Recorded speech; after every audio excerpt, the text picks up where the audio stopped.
Bon vespre, benvingudes, benvinguts a aquest tercer i darrer acte del cicle Científics amb bandera, un cicle en el qual hem anat explorant les relacions, els contactes, diguem així, entre ciència i nacionalisme.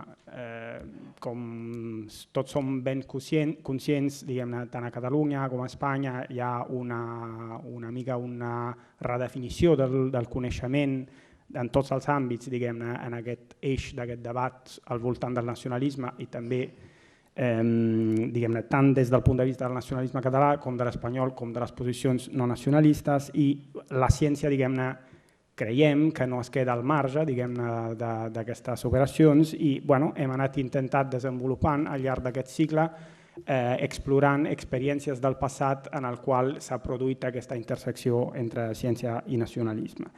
Llavors, avui parlem d'un cas o un àmbit de la ciència en el qual això ha passat sempre i molt sovint, l'àmbit de la paleoantropologia, i ho fem amb l'Oliver Hochadel. L'Oliver Hochadel és professor, és científic titular al CSIC, a la Institució Milà i Fontanals. Es va doctorar a la Universitat de Friburg, a Suïssa, en Història. Després va ser postdoc a la Universitat Autònoma de Barcelona i ha barrejat la seva carrera acadèmica, en la qual s'ha concentrat sobretot en la relació de la ciència amb els públics de la ciència, amb un altre vessant extremadament interessant, també des del meu punt de vista, per el meu interès personal, que és el periodisme, durant els seus anys a Viena. Llavors, realment he de dir que aquest llibre, el llibre El mito de Atapuerca, Origen, Ciencia y Divulgación, a més de ser un llibre extremadament interessant pels seus continguts, a més és un llibre molt ben escrit. Potser l'experiència periodística també ha influït en això. I un llibre molt agraït de llegir, vull dir. Encara que sigui un lector que no té un interès en història de la ciència d'entrada, diguem així. També aprofito l'avinentesa per, a part d'aconsellar-vos aquest esplèndid llibre que parla del tema d'Atapuerca, que és el tema central d'aquesta xerrada, també per aconsellar-vos aquest número de la revista Dynamis. El títol és en anglès, el tradueixo, Paleoantropòlegs catalans i la investigació en els orígens humans a Espanya, que és una mica un anàlisi d'aquesta relació, entre d'altres coses, parla d'aquesta relació entre paleoantropologia i nacionalisme, més en el cas català. Doncs diria que ho hem dit tot. Moltes gràcies per ser aquí a vosaltres i et cedeixo la paraula. Moltes gràcies, Michele, i molt bona tarda a tothom. Ara voy a cambiar ya al castellano y pido permiso por eso. Vamos a acabar nuestro ciclo con esta charla, ¿no? Los científicos con bandera, y con esta charla hemos llegado al presente cuando hablamos de la montaña mágica de Atapuerca. Pero antes de hablar de Atapuerca mismo, voy a hablar un poco de la historia de esta manera de construir identidades nacionales a través de fósiles, de la prehistoria, etc. Y para introducir una distinción, para tratar todos estos temas y estas maneras de apropiarse los fósiles humanos, yo propongo de trabajar con dos,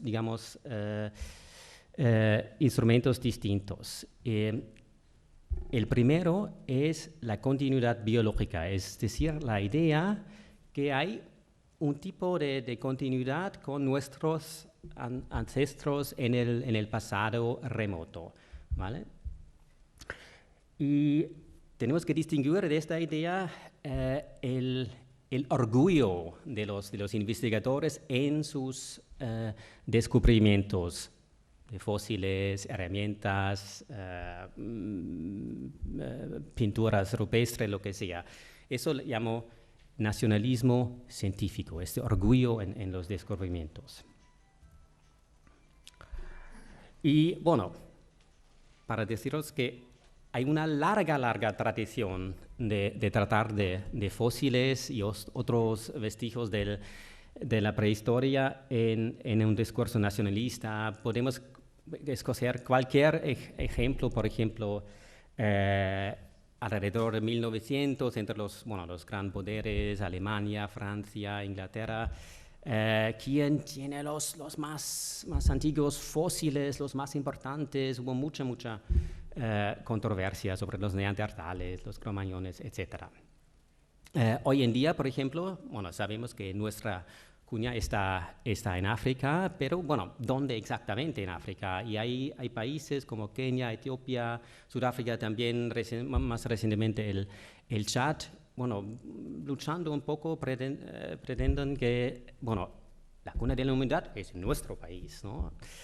Y otro ejemplo interesante es el caso chino, donde los investigadores, pero también los políticos de China insisten, pero nosotros, los chineses, no descendemos o no venimos de África como digamos todos los otros. Nosotros descendemos del Homo pekinensis, que ya estaba en China por lo mínimo medio millón de años, y digamos, nosotros chineses siempre éramos chineses. Aquí, es más esta idea que de la continuidad biológica en el caso de China. Pero hay más ejemplos, ¿no? Por ejemplo, al inicio del siglo XX tuvimos el descubrimiento de Piltdown, que después se vio que es un fraude, es una estafa, pero en su tiempo los investigadores decían, este descubrimiento es el más importante jamás hecho en Inglaterra, ¿no? Es al inicio del siglo XX, pero vemos que al final del siglo XX, otro descubrimiento en Boxgrove, en Inglaterra, un fósil de casi medio millón de años. El hombre más antiguo de Europa, y es inglés, ¿no? Es un poco la retórica de la prensa, etc. Otro caso un poco diferente es un esqueleto que se halló en una cueva en Gales, se llama The Red Lady of Paviland, y eso es una citación de un ministro de Gales, ¿no? Diciendo, honramos el primer habitante conocido de Gales, ¿no? Siempre intentan de hacer esta relación con el pasado remoto. Ahora nos dirigimos a España, pero empezamos con Altamira. Y digamos la historia tradicional de Altamira es que, Marcelino Sanz de Sautola descubrió estas pinturas rupestres, ¿no? Muy famosas en 1878-79, pero los malditos franceses, los arqueólogos que mandaban en este tiempo decían, no son auténticos, quizás es un fraude, ¿no? Y se dice que actuaban un poco como colonialistas, ¿no? Siempre diciendo lo que es correcto, lo que es auténtico, lo que es falso, ¿no? Y los pobres españoles, digamos, no podían contrastar. Pero, a lo largo de tiempo se vio que hubo otras pinturas rupestres en Francia, en la cueva de Lascaux y otros, y por eso al final los franceses reconocían el arte de Altamira. Eso es un poco el mito, lo que llama, porque la historia fue mucho más complicado que eso. No hubo una gran lucha entre españoles y franceses. Además, hubo españoles dudando también la autenticidad de la trayectoria rupestre. Es decir, que no se puede distinguir un campo español y un campo francés. Eso es algo que pasa después, ¿vale? Y en este proceso, a partir de los años 20 del siglo XX, Altamira toma esta idea de, aquí empezó la historia y la cultura de España.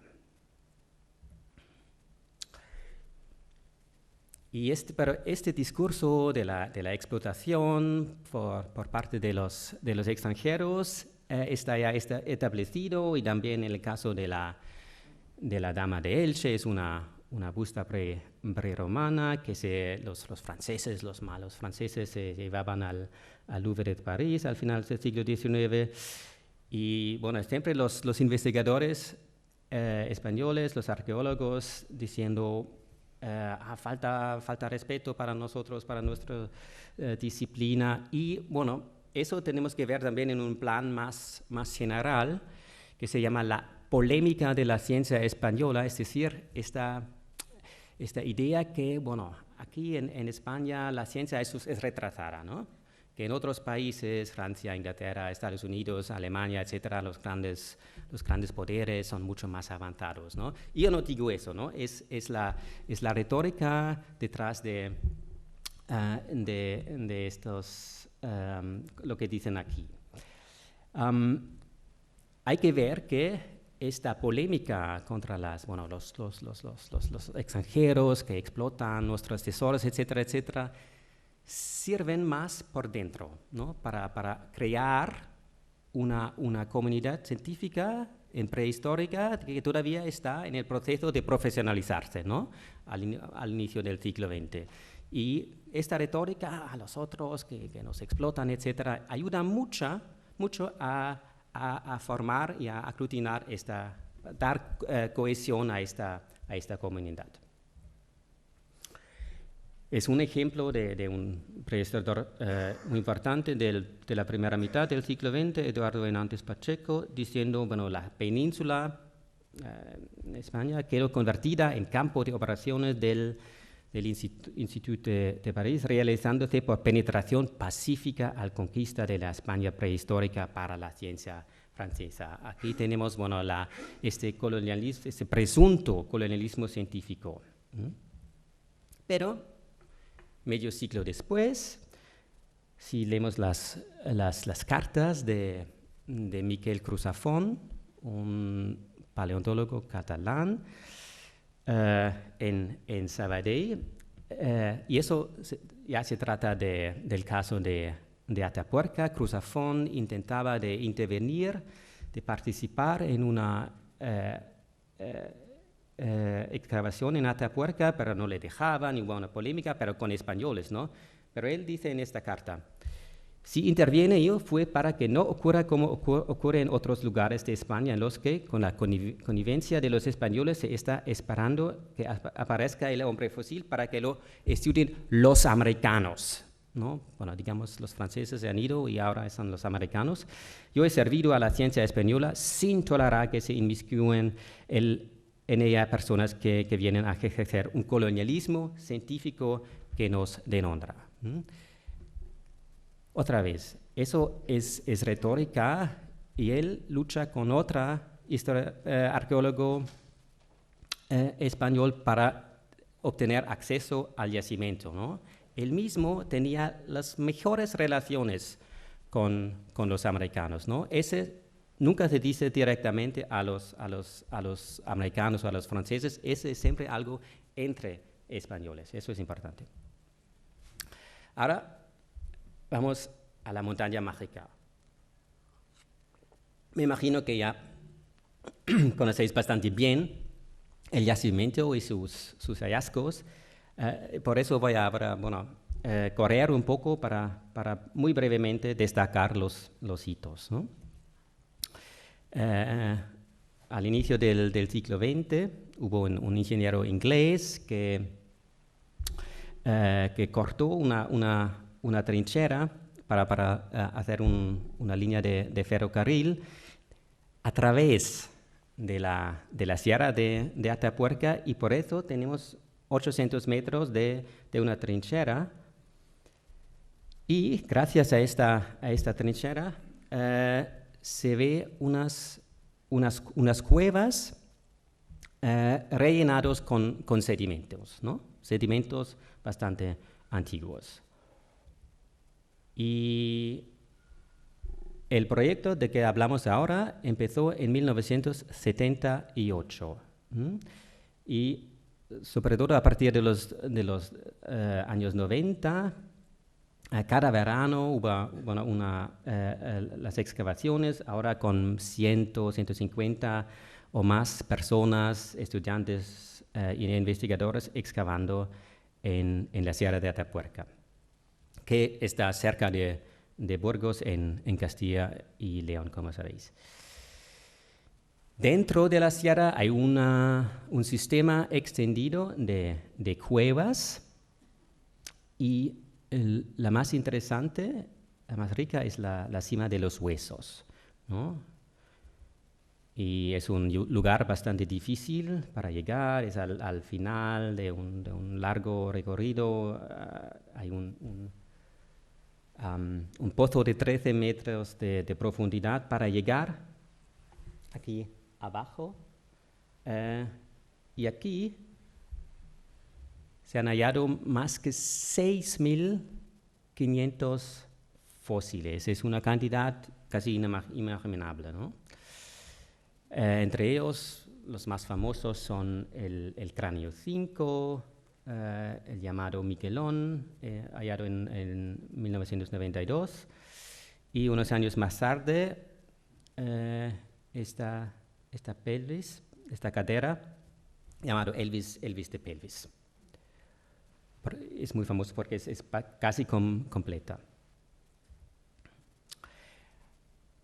En otro yacimiento, en la Grandolina, en 1994, es decir, en los mismos años. Hay que decir que estos son Homo heidelbergensis, ¿vale? Lo de la cima de los Huesos. Eso, bueno, la edad es difícil de averiguar, pero es más o menos medio millón de años, ¿no? O un poco menos. Ahora hablamos de fósiles que son aún más antiguos. Esos son los dos más famosos fósiles del llamado chico de la Grandolina, pertenece a un jovencito de 10, 11 años.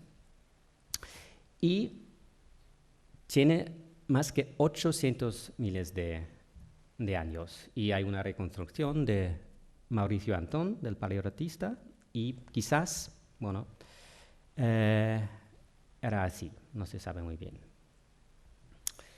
Y la interpretación y en este tiempo eran los más antiguos de Europa, ¿no?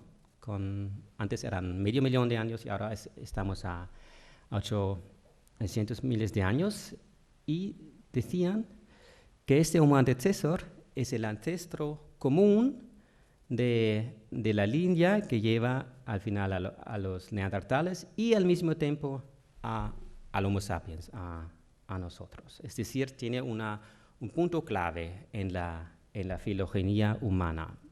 Era una tesis bastante fuerte y bastante controvertida. Y el último hito es en otro yacimiento, también en la trinchera que se ve al fondo, en la portada de la revista prestigiosa Nature, una mandíbula de la cima del elefante que se ha datado, bueno, a más que 1 millón de años. Bueno, es decir, han batido su propio récord de ansiedad. Me imagino que todos conocéis los 3 codirectores que a partir de 1991 ya llevan el proyecto de Atapuerca. Hay 2 paleontopólogos, Juan Luis Arzuaga y José María Bermúdez de Castro, y un arqueólogo, Eudald Carbonell. Ahora, yo imito un poco el tono, la retórica de los investigadores mismos, ¿no? Que cuando hablan con los medios, etcétera, siempre hablan en términos de superlativos, ¿no? Como ya hemos visto, tenemos en Atapuerca los fósiles los más antiguos de Europa. En el caso del Homo antecesor se dice también por las marcas de corte que es el primer caso del canibalismo. En cuanto a los fósiles, en la cima de los huesos se dice que no, bueno, aquí en esta cueva están entre 80 y 90% de los fósiles humanos del Pleistoceno medio. Y como hemos visto, el cráneo, Miguelón, y el pelvis, la cadera, más completo del registro fósil. Y también se halló un bifaz, una herramienta de piedra, y según la interpretación de los investigadores, se encuentran tantos fósiles en la cima de los huesos porque casi es un enterramiento, un tipo de enterramiento, el primer enterramiento de la historia, y este bifaz es casi un regalo fúnebre. Es casi el primer acto simbólico en la historia de la humanidad, según los investigadores.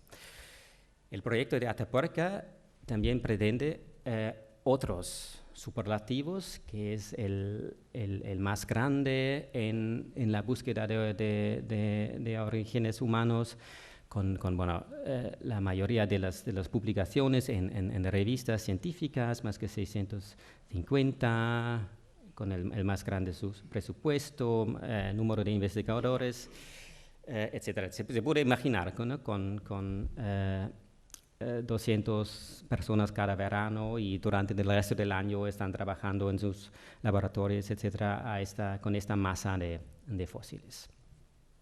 Lo que interesa a mí personalmente es esta industria de divulgación que se ha montado alrededor del proyecto de Atapuerca, ¿no? Casi por todos los medios intentan de divulgar, de explicar, de hacer conocer sus hitos, sus descubrimientos, ¿no?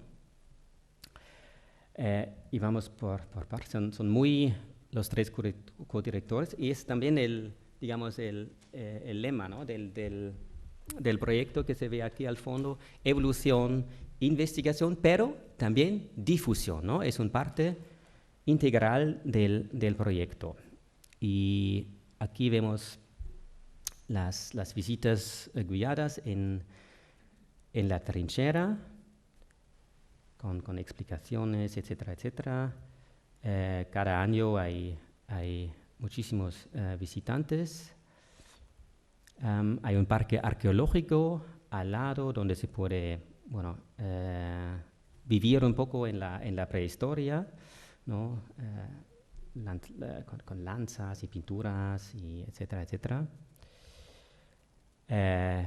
Por supuesto, tienen un gran impacto en los medios, como académicos, tanto académicos como más general. Hubo varias exposiciones itinerantes por toda la España y también fuera. Ese es el cartel de la exposición en el Musée de l'Homme en París en 2009. Y aquí se ve también el cráneo 5, y a su lado este bifaz que se llama Excalibur. Por supuesto, ya tienen blogs los tres codirectores, y quizás lo más impresionante es su producción de libros de divulgación, digamos. Pero no solo hablan de Atapuerca y de su investigación allí, son también, es la historia del proyecto. Arzuaga ha escrito también una novela de la Edad de Piedra, hay libros para niños, catálogos de las exposiciones. Carbonet, por ejemplo, ha escrito también una autobiografía y tratados filosóficos y políticos, etc. Es una producción con 1 o 2 libros o más cada año. Estas son algunas de las portadas de los 3 codirectores.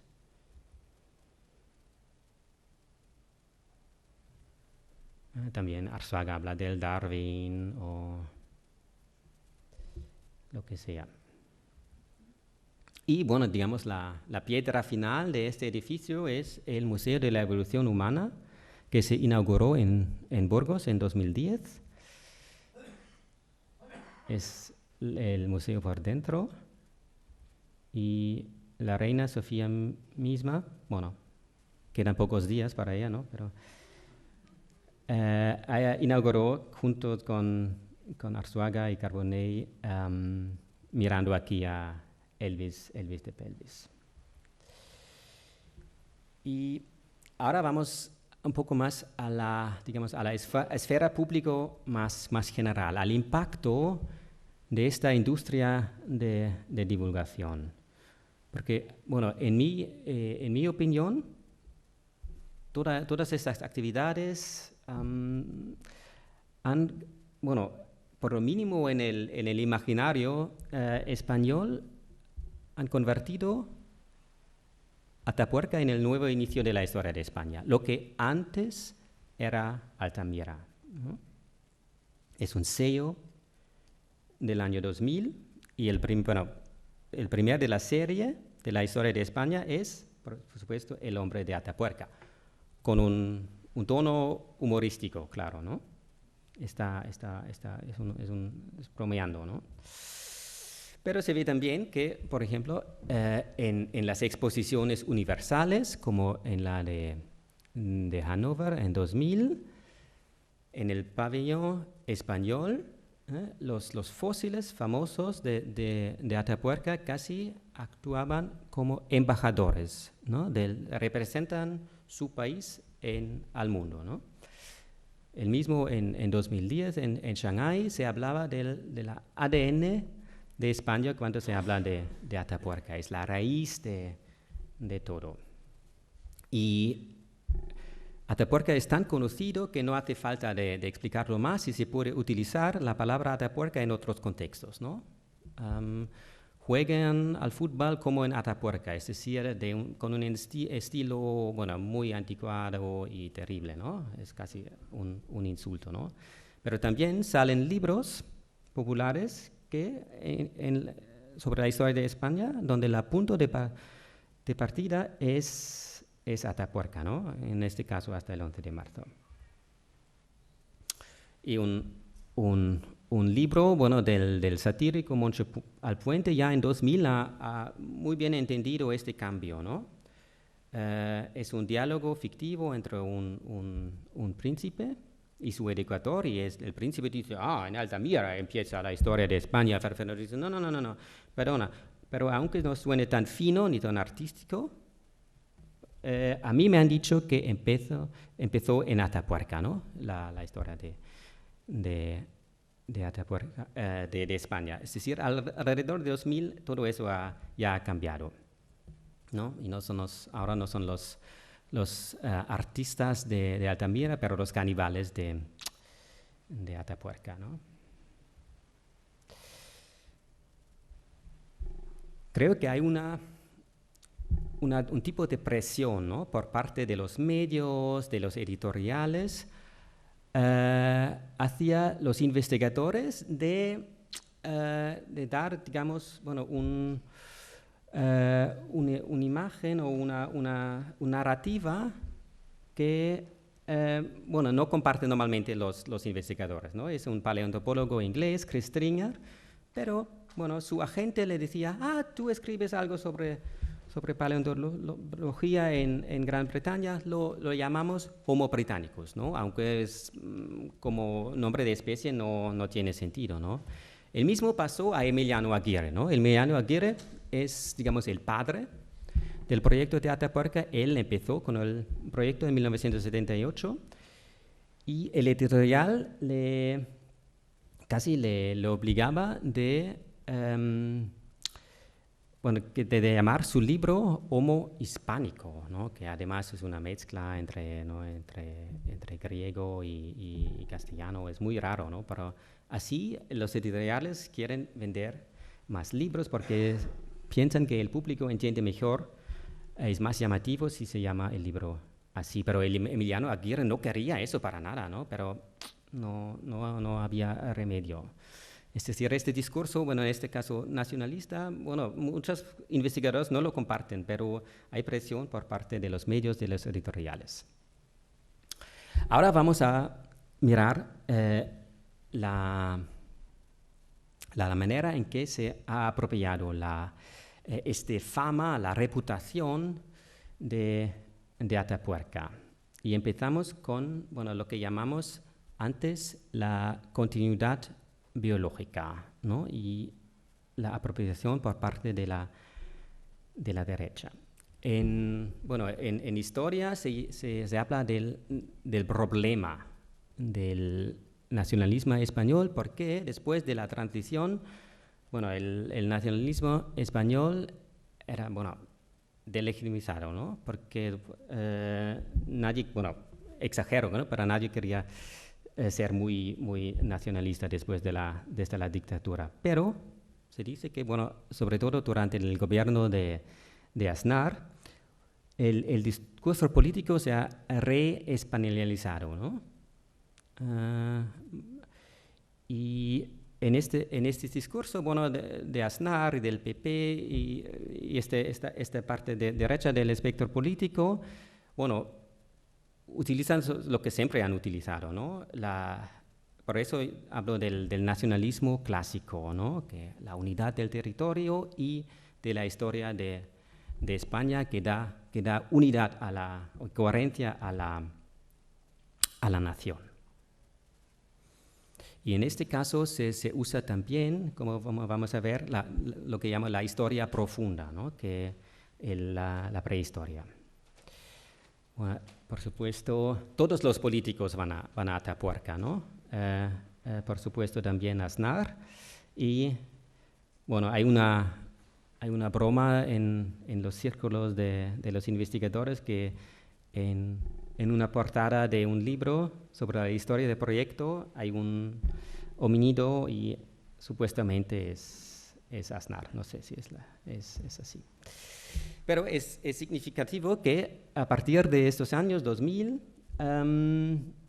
muchos libros de historia toman como punto de partida Atapuerca, ¿no? Y la historia, acaba con el Euro, el Estatuto, da igual, ¿no? Hay muchos títulos diferentes, con diferentes ediciones, como en el caso de García de Cortázar, pero el punto de partida es siempre Atapuerca. Y si vemos esta 14 edición de Historia Total de España de Ricardo de la Sierva, el título es del hombre de Altamira, pero en esta edición ya ha cambiado, ¿no? El primer capítulo ahora empieza con Atapuerca.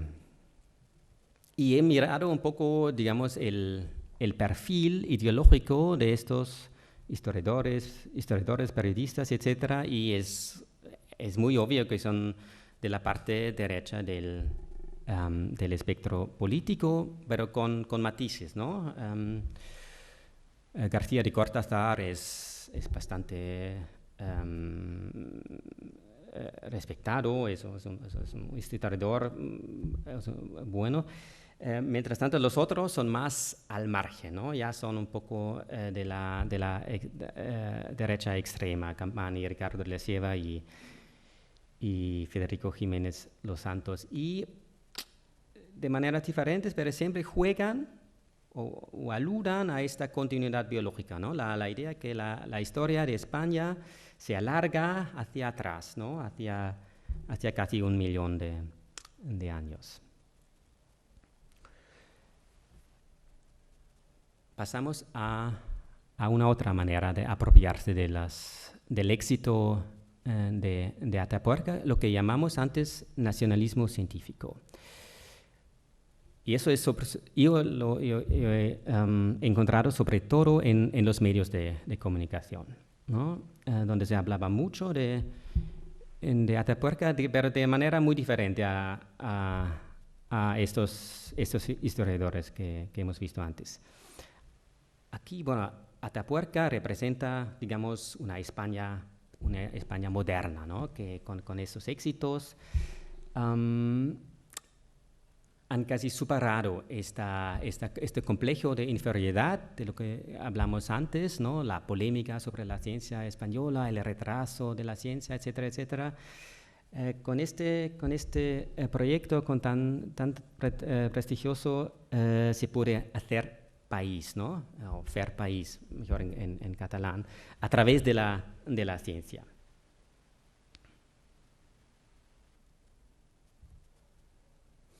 solo unos ejemplos de la prensa, ¿no? Para el mundo, Atapuerca es el más famoso proyecto científico de España, el país Atapuerca, el yacimiento más importante de Europa, el periódico, el yacimiento arqueológico más completo e importante de Eurasia, ¿no?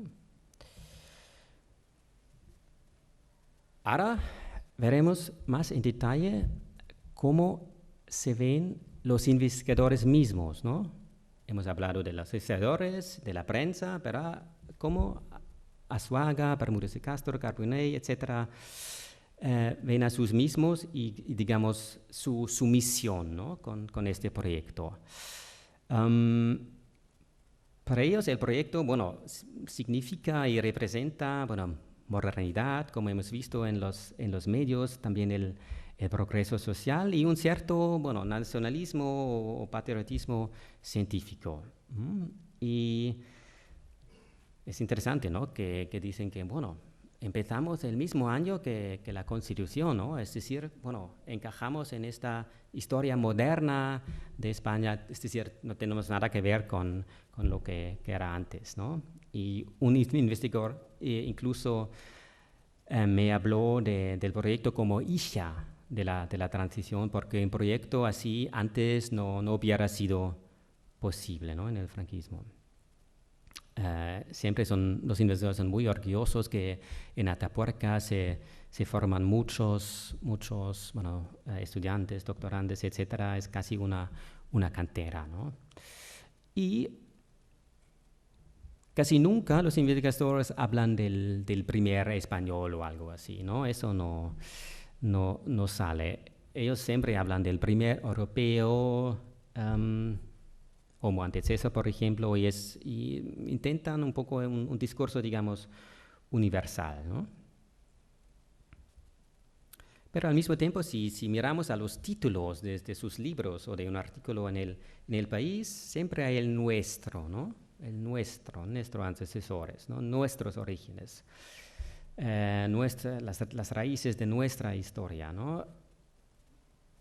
Bueno, creo que piensan en los europeos, pero siempre, bueno, para un lector español quizás suena un poco también como un poco nuestra continuidad biológica, digamos.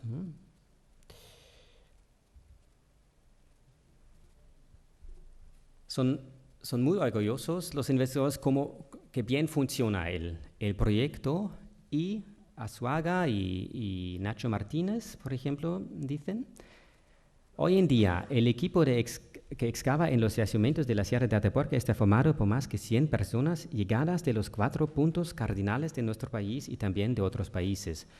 Y hablan en ese sentido de Madrid, Burgos, Zaragoza y Tarragona. Es decir, el proyecto, bueno, o los científicos la hacen mucho mejor que los políticos, ¿no? Trabajan juntos, ¿no? Vienen de todas partes, incluso Cataluña, y logran algo, ¿no?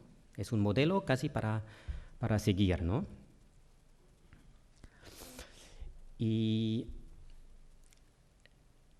surge otra vez este tema de lo que hablamos antes, del colonialismo científico, ¿no? En los escritos por ejemplo, de Bermúdez de Castro y de Carbonell. Dicen: lo cierto es que en aquella época, y hablan de los años 80, es decir, cuando Atapuerca todavía estaba luchando por su puesto, ¿no?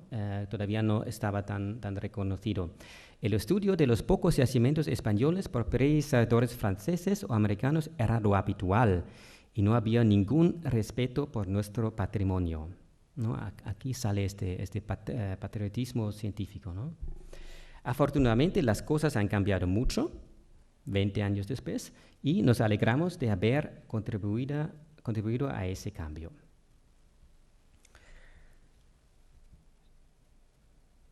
Entrevisté a Carbonell y él me dijo: eso es lo que molesta de la competencia, porque es decir, los investigadores extranjeros, les gustaría tener nuestros fósiles y trabajar ellos, pero no, los fósiles son nuestros, los trabajamos nosotros, ¿no?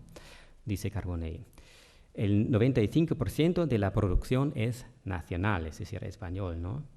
¿Y por qué hemos montado este proyecto tan español, ¿no? Lo hicimos precisamente para evitar colonialismo, ¿no? Hablé también con otro investigador del equipo, Antonio Rosas, del CSIC de Madrid, y él me dice, sí, hubo ese nacionalismo, pero ¿por qué había que hacerlo? Porque la otra alternativa era colonialismo, ¿no? Tuvimos que apuntar o de encajar el proyecto en este marco nacionalista. Y eso sale por todas partes, ¿no? Este sentido de triunfo, ¿no? Por ejemplo, a la presentación del Homo antecessor, de esta nueva especie, en 1997, el presidente del CSIC, César Nombela, habló de la ocasión excepcional para la ciencia española. Azuarga, sobre esta cadera, es el ala de Elvis, es el hallazgo paleontológico más importante que ha aportado España a la historia de la ciencia, ¿no? No es exactamente modesto, ¿no? O Bermúdez de Castro y Carbonell, el proyecto científico de Atapuerca es un suceso de la ciencia española altamente improbable.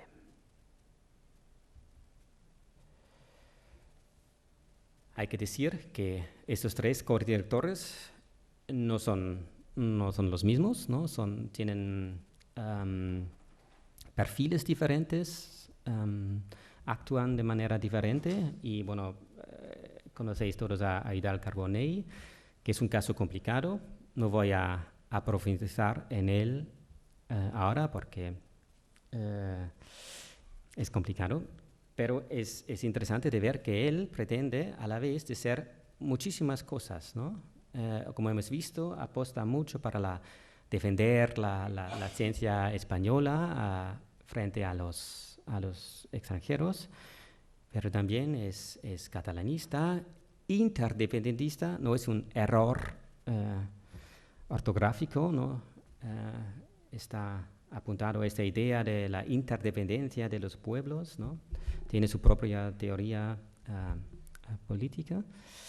Al mismo tiempo es marxista y tiene este programa de la socialización del conocimiento para contribuir o para realizar el progreso social, ¿no? Para democratizar la sociedad. Y como sabéis, es un arqueólogo muy, muy mediático. Y siempre está en traje, aquí en esta foto, en la inauguración del Museo de la Evolución Humana en Burgos. Casi estamos. Atapuerca, el dardo de triunfo de la ciencia española. Y resumo, ¿no? El equipo de investigación de Atapuerca, bueno, es un poco la roja, ¿no? de la ciencia española, ¿no? Y un ejemplo para todos los otros científicos, las otras disciplinas a seguir, ¿no? No solo para los investigadores, para los políticos, la prensa, los medios, la población en general es un objeto de orgullo, ¿no? Y indica que se ha superado este retraso de la ciencia española. Y lo interesante es que cuando miramos los medios, son todos los medios que hacen este discurso, ¿no? De ABC hasta, no sé, el periódico, ¿no?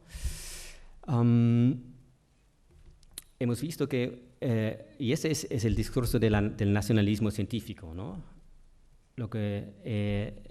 El discurso de la continuidad biológica, hemos visto en el caso de Atapuerca, pero está un poco marginalizado, es minoritario, ¿no? Solo se encuentra con estos historiadores y periodistas de la derecha. Pero, no obstante, gracias a esta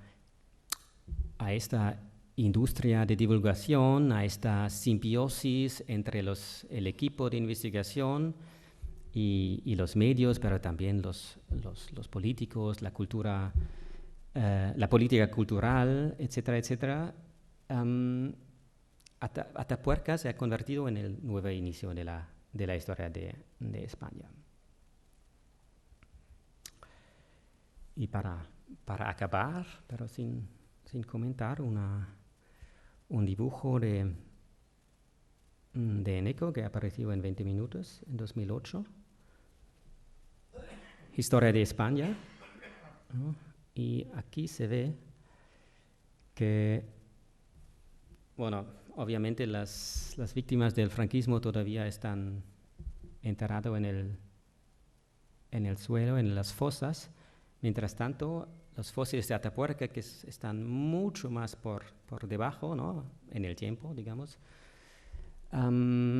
aquí se ha encontrado una manera, ¿no? Es decir, bueno, parece que es mucho más fácil de celebrar, ¿no? estos hallazgos y estos hitos científicos que de enfrentar su historia mucho más dolida y mucho más reciente.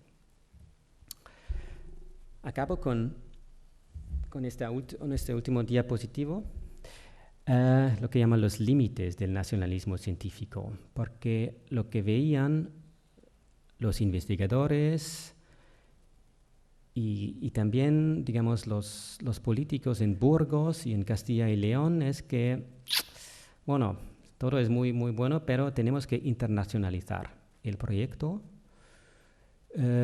sobre todo para atraer turistas, ¿no? Es decir, Atapuerca ya desde años se ha también convertido en un proyecto cultural y por eso también un proyecto económico, es casi una empresa, ¿no? Yo hablo de la mercantilización de orígenes, ¿no? De la comercialización de los orígenes, ¿no?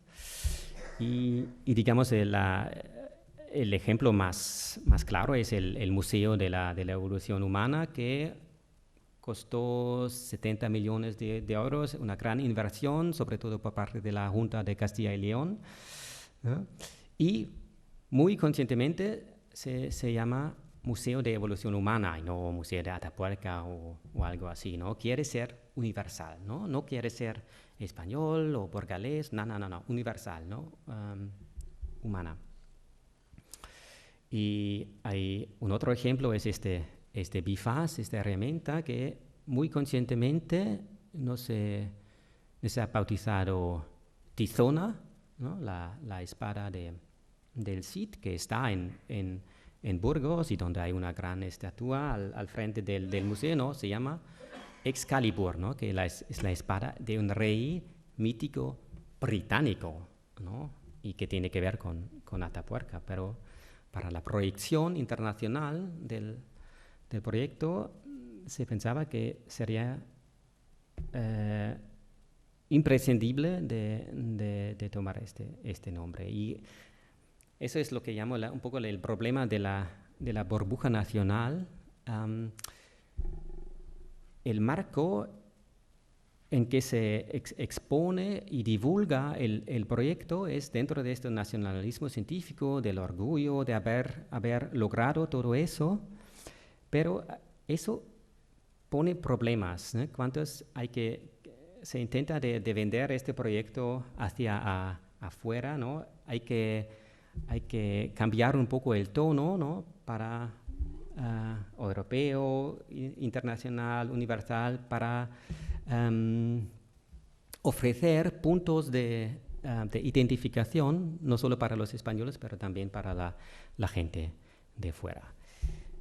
Eso es solo un pequeño apéndice. Acabamos con eso y muchísimas gracias por su atención.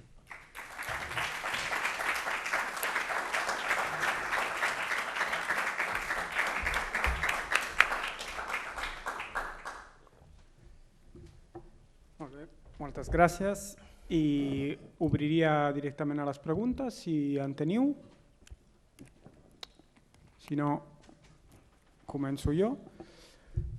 Mi pregunta era sobre bueno, eso, quizá un poco obvia, es decir, si encuentras que hay un parecido, digamos, una nacionalización de fósiles en el caso del yacimiento más emblemático de Cataluña en Hostalets de Pierola. Si el Pierolapithecus catalaunicus también es ¿no? Lo veremos en un sello con la camiseta, no sé, del Barça. Sí, sí, sí. Sí, hay un proyecto que se puede comparar con lo de Atapuerca, es el equipo de Salvador Moyasola y el Instituto Paleontológico Miquel Cruz Zafón en Sabadell, que en un cierto sentido sus hallazgos, y ahora hablamos de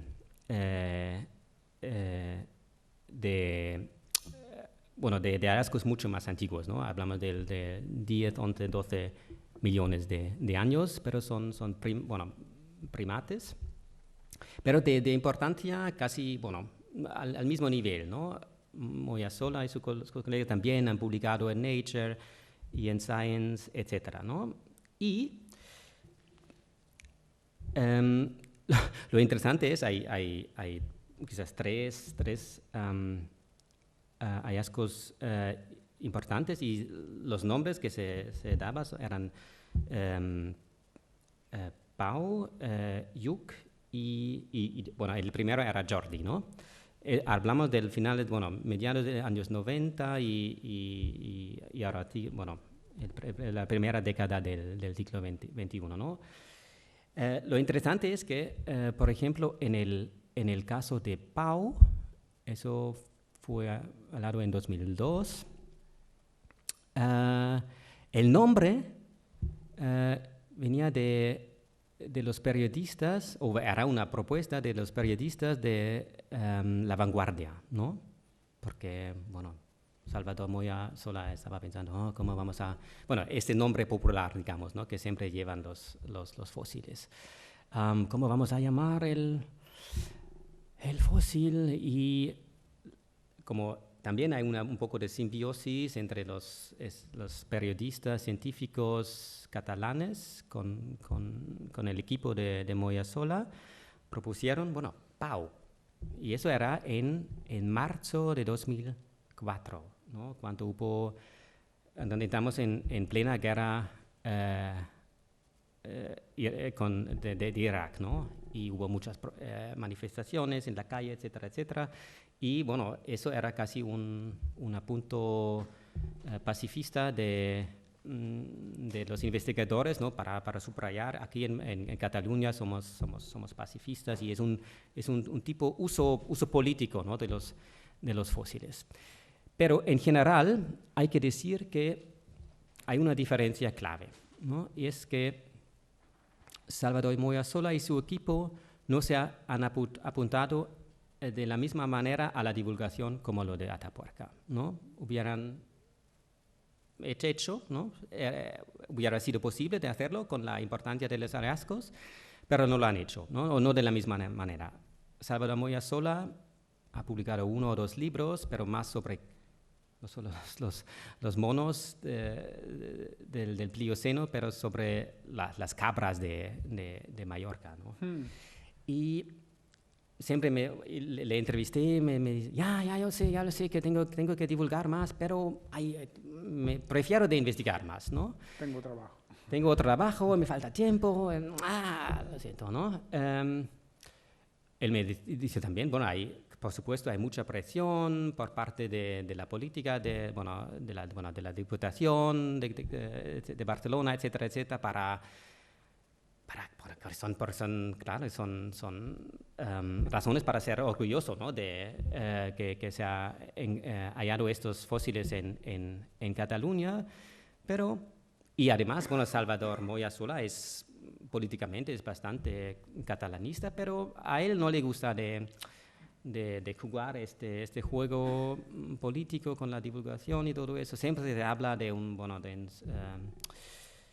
centro de acogida en Hostalets de Pierola o algo así, pero en comparación con el proyecto de Atapuerca y toda esta industria de divulgación, En Sabadell se ha hecho relativamente, no nada, pero relativamente poco. Y es decir que, bueno, no es una ley natural, ¿no? Que siempre que tiene que ir por este camino que han tomado los de Atapuerca, ¿no? Es una decisión en parte de los investigadores de enfatizar y de usar la divulgación para sus propios objetivos o no, o menos.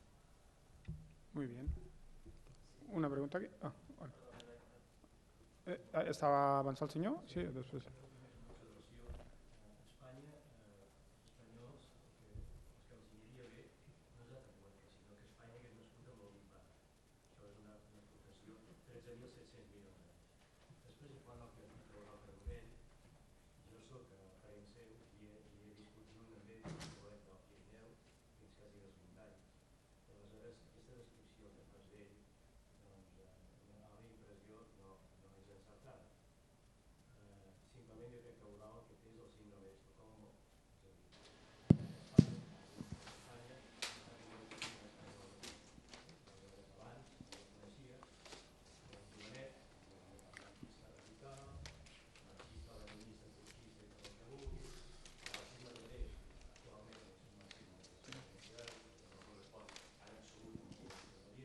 I el que ha passat realment és que ha arribat a Atapuerca, ha triomfat l'Aznar, la reina, tot el personal aquest, i realment doncs, ara jo considero que no té res a veure la descripció que has fet aquí respecte al marxisme i respecte al que has dit interdependència, no sé què, ara és simplement una persona que s'ha espanyolitzat de forma ostensible. Estoy más o menos de acuerdo con eso, pero quiero destacar que, bueno, está en medio de todo eso, ¿no? El pueblo Vidal, y hay presión por todas partes, ¿no? Los medios quieren eso, los catalanes que quieren eso, él tiene su ideología política. Hablé con él y le pregunto, bueno, eso me parece un poco contradictorio, ¿no? Todo eso a la vez. Pero él me dijo, no, todo es posible así, ¿no? Y al mismo tiempo es muy reconocido todavía en Cataluña, ¿no? Tiene una relación muy estrecha con La Vanguardia, y en La Vanguardia se habla del nuestro arqueólogo nacional, ¿no? Tiene su programa en la televisión, Sotaterra, etcétera, etcétera, ¿no? Es decir, bueno, intenta de tener su presencia en Cataluña, creo, pero se ve que en este contexto casi le rompe, ¿no? Una altra pregunta? Sí, no m'ha quedat clar si el nacionalisme científic és, diguéssim, una actitud de tots els estats o únicament doncs, de l'estat espanyol. Únicamente. Del Estado español. No. Bueno, por eso he empezado con los ejemplos de fuera, ¿no? Este tipo de nacionalismo científico se encuentra, bueno, lo que yo sepa, en casi cada país, ¿no? Es bastante típico. En este sentido, Atapuerca no es ninguna excepción, ¿no?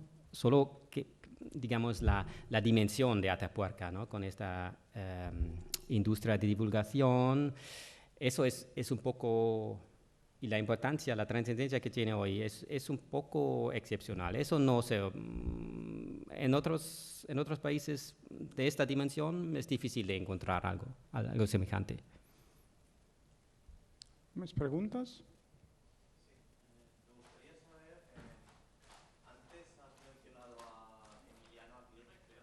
Sí.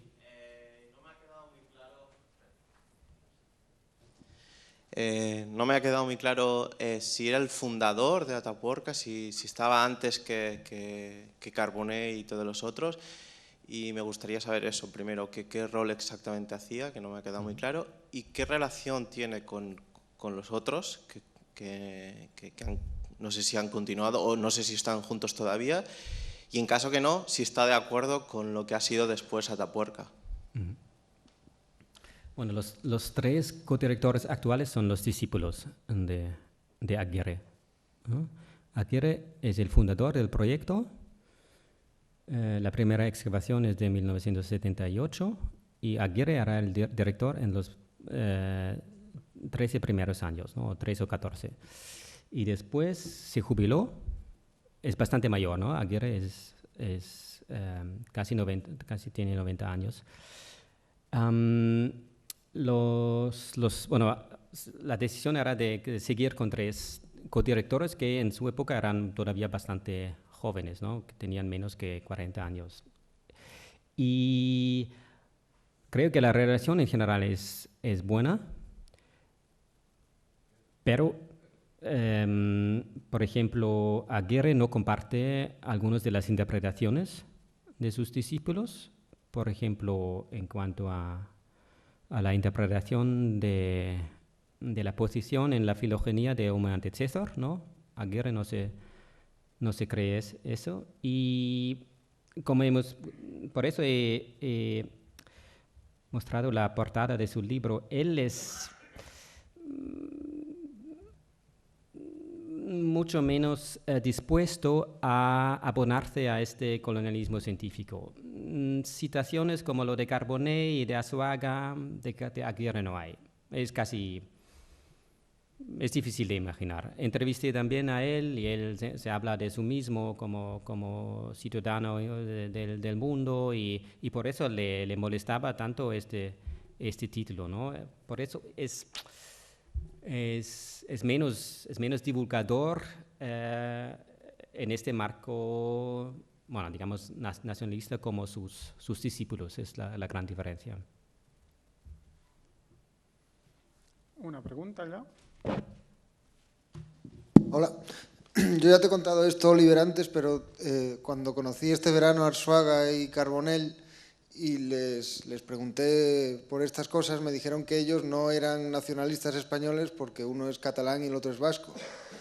Y mi pregunta tiene que ver con, que por cierto no tiene nada que ver, hay nacionalistas nacionalistas españoles catalanes y vascos, pero ellos, según ellos mismos, no.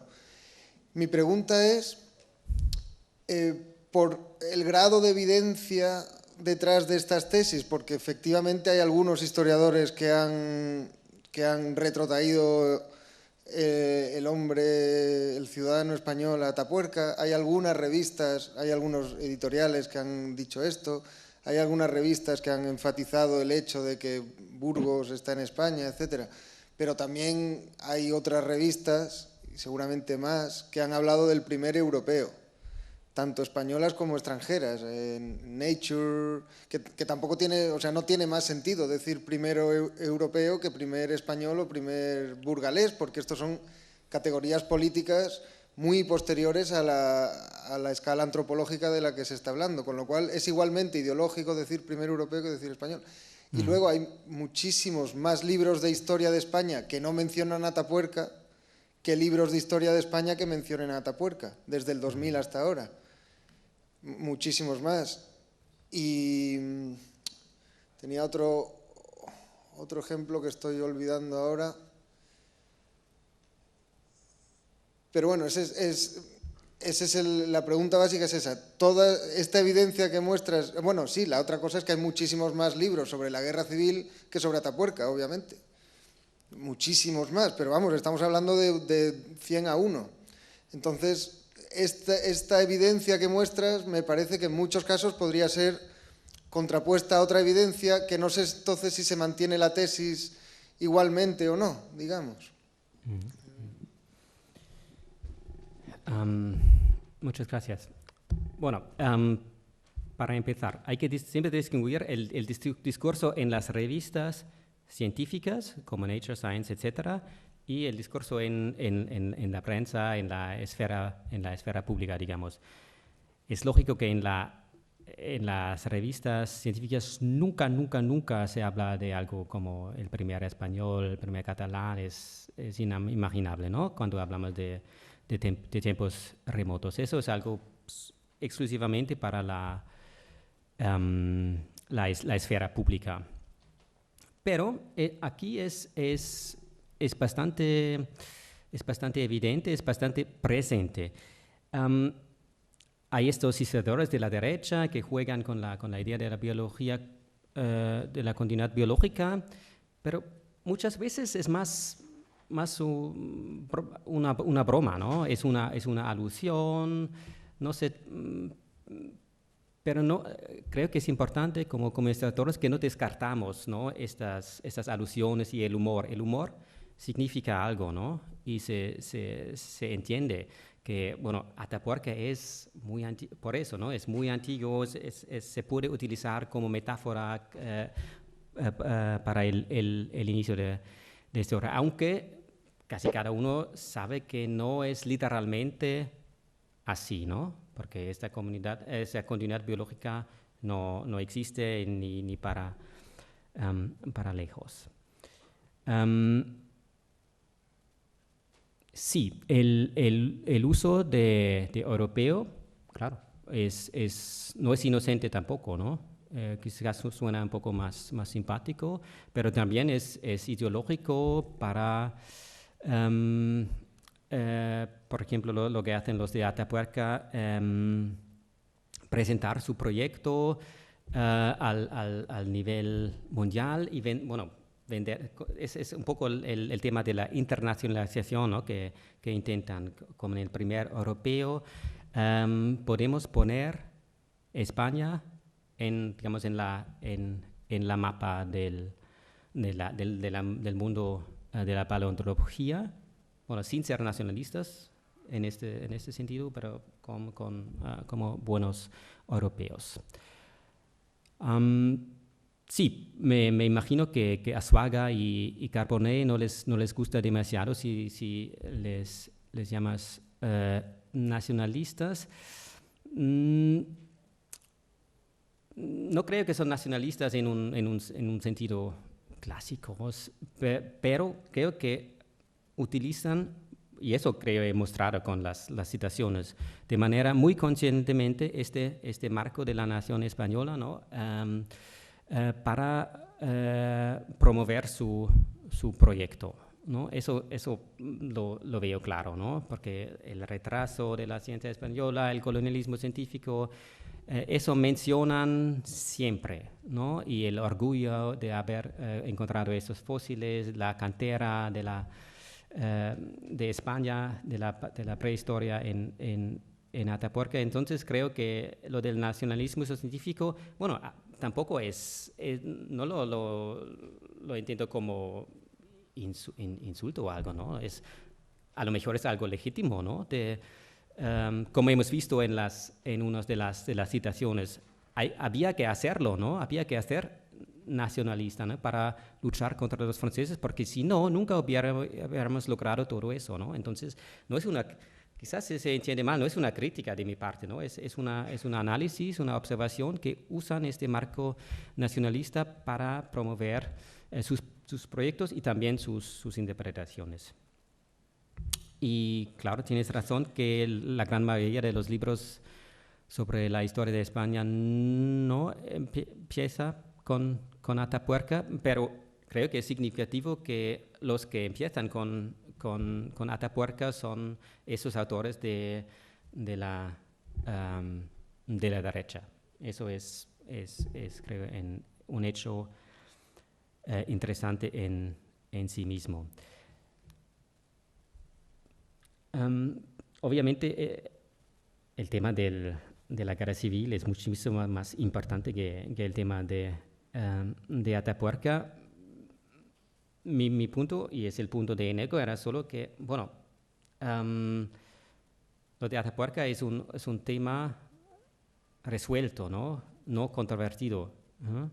De eso se puede ser orgulloso sin problemas, mientras tanto el tema de la guerra civil y de las fosas no es resuelto para nada y va a seguir ser así, creo, ¿no? No se ve una solución fácil en el próximo futuro, creo. Més preguntes, observacions, comentaris?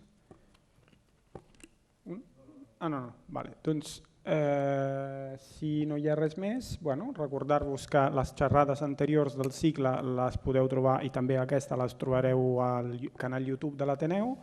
hem anat explorant una mica aquesta apropiació del coneixement científic per part del nacionalisme, tant el català i l'espanyol, i també hem vist les posicions diferents, diguem-ne, que no participen d'aquests processos d'apropiació, i espero que sigui una contribució interessant al debat també sobre l'actualitat. Moltes gràcies.